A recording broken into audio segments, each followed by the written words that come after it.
My name is Meilani. I'm Indonesian and I grew up in Singapore. So all of my education, my formal education, was done in Singapore.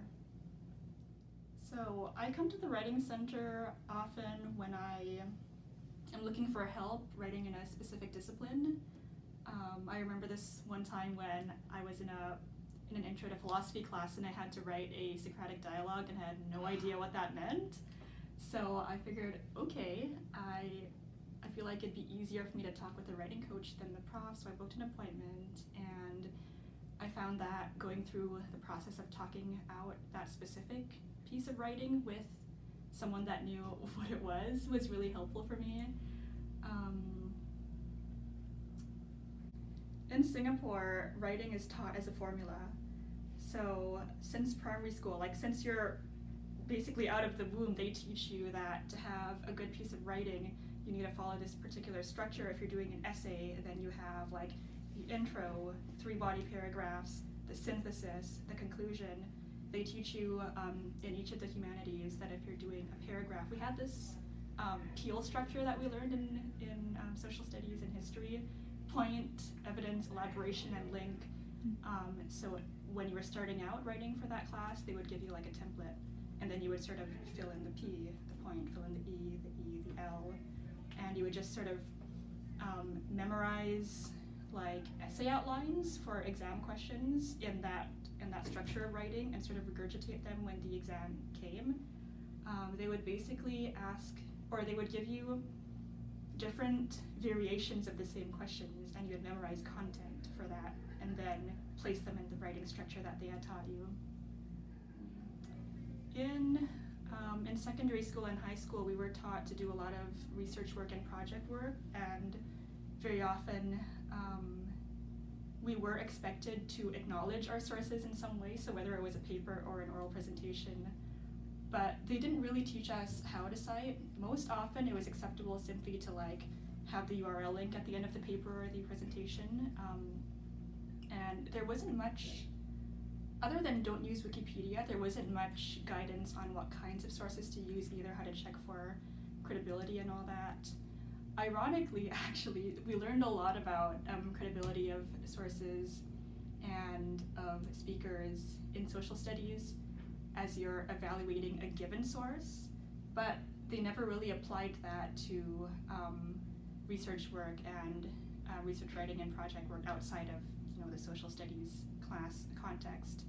And so while students may have had the knowledge on how to cite or how to pick good sources, it wasn't really applied in that sense. And for sure we didn't learn like citation styles like EPA or MLA, that it was never even brought up. And I mean, this extends beyond academic writing as well. Even when I was in primary school, the way that we did creative writing and like creative compositions was very much memory based. I remember the way it was when I was in primary school was we had all these books called model compositions, and so they would be all sorts of sample narratives on all sorts of topics, and then they would highlight like really good phrases to use, usually idioms or similes and metaphors, things like that, and then we would memorize those as homework, and then we'd be tested on them as spelling, and we would have to incorporate like 5 or 6 of them in our next essay or in our next compo kind of thing. There were times when we had to memorize like certain ways to start your paragraph, right? Firstly, secondly, thirdly, or the once upon a time kind of phrases. There was a lot of memorizing words to use, ideas to use, and making sure that these were incorporated in the correct way in your creative writing. I think one thing that's really different in terms of writing education in Singapore compared to here in Canada is that I guess it's the aspect of critical thinking, because in Singapore we weren't really taught how to sort of develop our own ideas in that sense. We would be given, so we would be taught on how to brainstorm points, brainstorm outlines, and then sort of know those as good things to use in essays all the time in that sense. And so maybe it'd be good for professors here to know that evaluating what a speaker or a source has said is not very common for Singaporeans, and that writing is just very mechanical. I guess it's very structured. There are a lot of rules that you follow. It's common knowledge, for example, that your topic sentence is always the first sentence of your paragraph. Very rarely can you have a 2-sentence topic sentence kind of thing.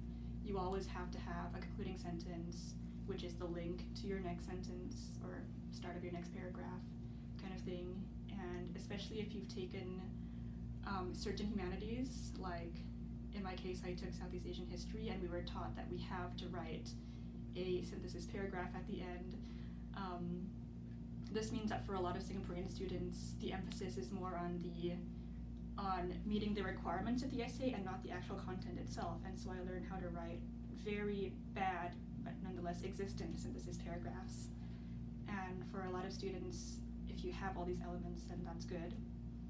So it would be nice to have understanding from the profs on the importance of structure in Singaporean essay writing.